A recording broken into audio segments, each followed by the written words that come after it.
The Italian government is planning to deport thousands of undocumented migrants. Rome has been battling an influx of migrants who are choosing the Mediterranean Sea as their route of choice. Mirka Schaefer is head of Advocacy and Mobilization at SOS Humanity, and she joins us now via video link from Italy. Thank you very much for your time this afternoon. How should we understand this move? What motivates it?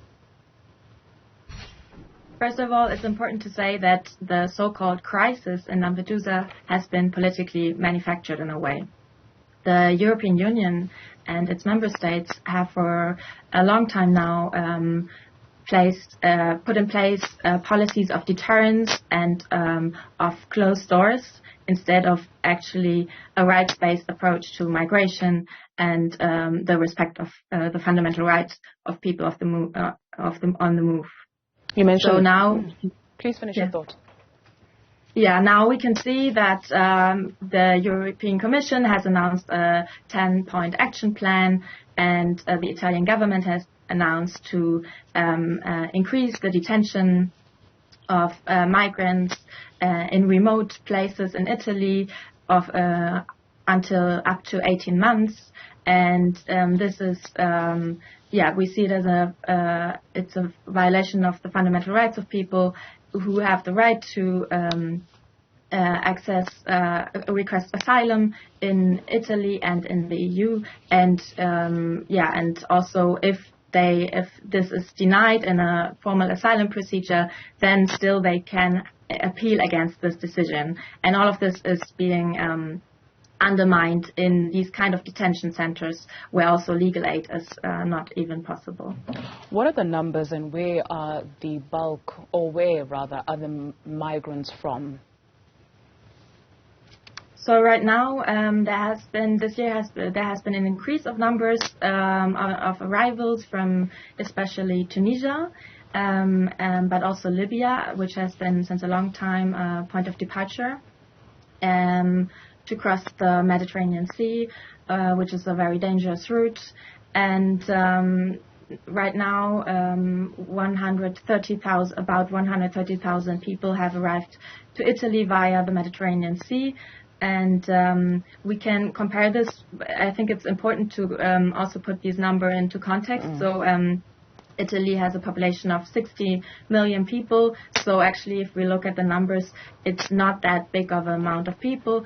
And in Lampedusa, which has since a long time been a point of migration because it's close to the Tunisian coast, there have been arrivals last week, many arrivals with unseaworthy boats. And one day there was a record number of 5,000 people last Tuesday. And also what we don't hear so much about, but also the numbers of deaths have increased.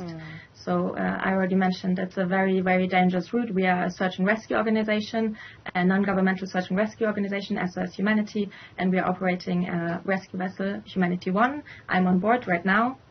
We are in port at the moment, and in this year, on average, 8 people drown one day.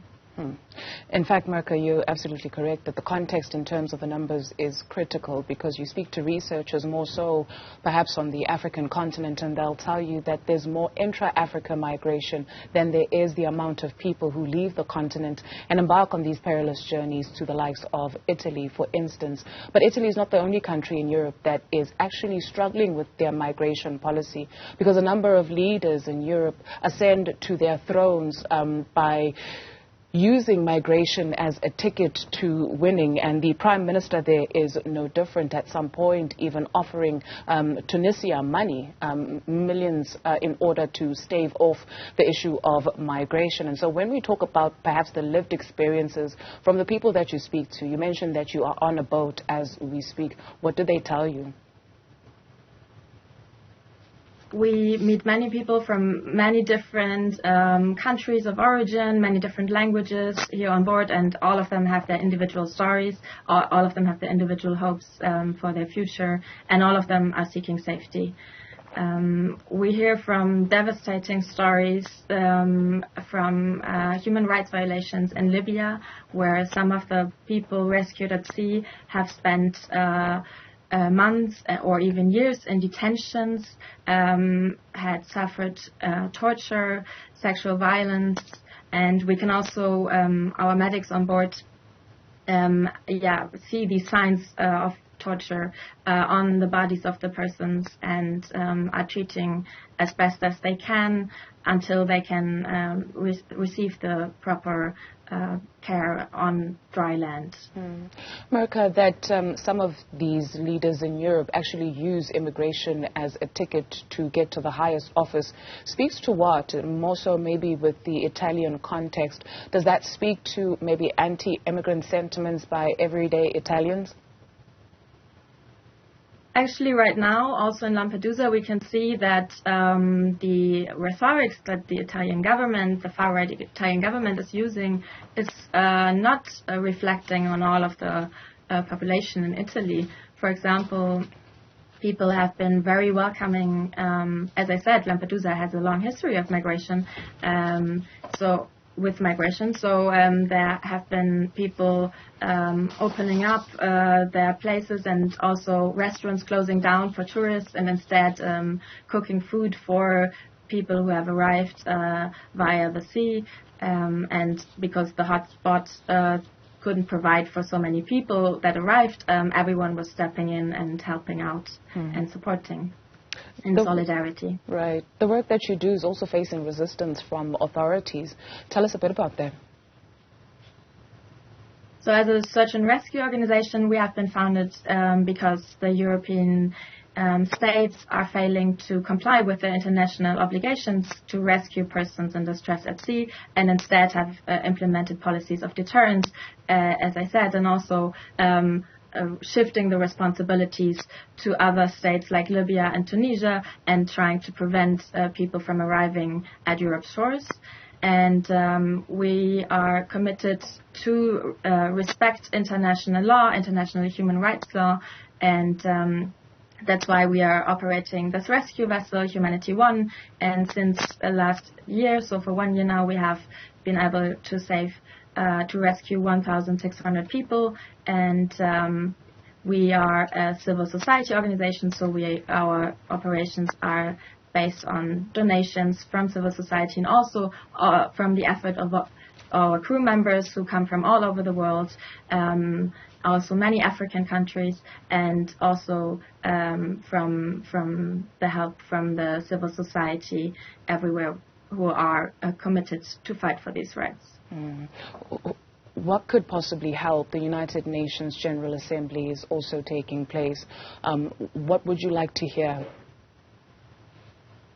Sorry, I didn't understand the question. For instance, the likes of the United Nations, are we hearing voices from those kinds of organizations, harshly, maybe not even condemning, but actually trying to, when you speak of human rights, right, trying to get into conversation with these countries? What is it that organizations like yourselves would like to hear from meetings that are taking place of the United Nations, for instance, today? We are calling for a state-led coordinated approach on search and rescue. So this is something that the European Union should implement. But at the same time, we also need safe and legal pathways and alternatives for people who are trying to seek safety in the European Union, because right now there are no alternatives, and this is why people are taking this dangerous route. And this is something where also the UN plays an important role, and also UN organizations who are actually implementing some of these humanitarian admissions. But of course, they need also the support from the European Union, and this is why there has to be a change in the policy in the European Union, first and for all, towards migration. Thank you so much for your time this afternoon, Mirka Schaefer, Head of Advocacy at Mobilization, SOS Humanity.